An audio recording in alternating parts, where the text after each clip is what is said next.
I'm Marlene Sorenson, co-founder of Zeteo Community, along with my husband, Kenton. I really didn't know anything about human trafficking, sexual exploitation. In February of 2016, the Lord just deposited trafficked women in my heart. I didn't know what that meant. I didn't know what that looked like. I didn't know what to do with it. And I just kind of put it on the back burner and just thought, okay, I guess this will come up when it needs to. And it literally did within 3 months.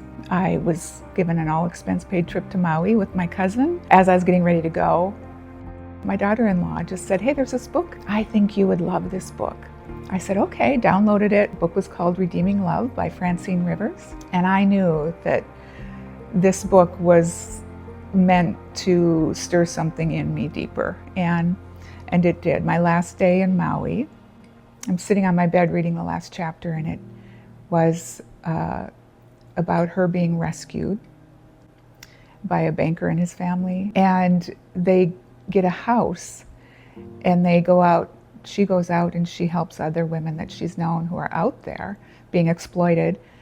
She brings them into the home and gives them a new start in life. And I'm crying, sitting on my bed reading this last chapter, and I knew that that's what God was asking us to do.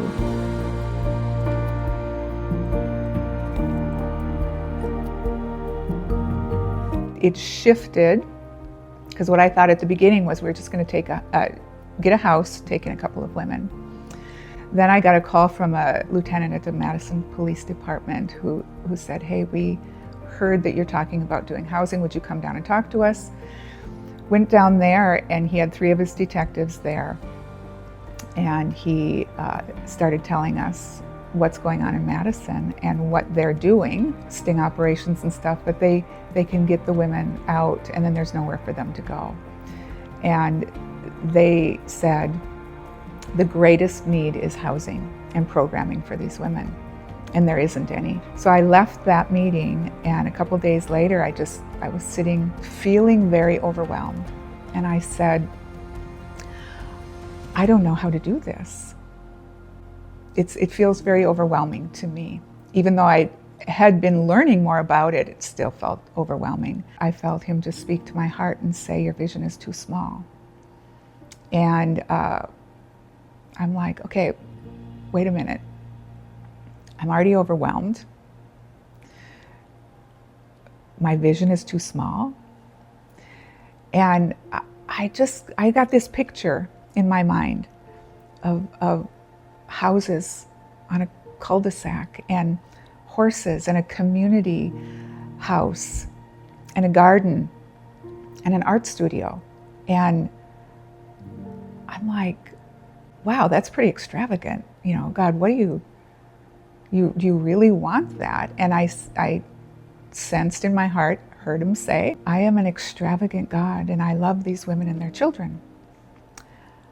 And I'm like, and their children. That was the first time I knew we would be taking women and their children if they had them. So that shifted us into a whole new realm of, wow, this is bigger. This is a bigger vision. So we don't know how to do this, and so God, would you lead the way? And also my prayer was, God, would you do this in a way that's not the norm, so that at the end of the day, you get the credit, that people see you, that these women and children realize that you are an extravagant God and you love them more than anybody ever could, and that they belong. That was the vision, and it still is.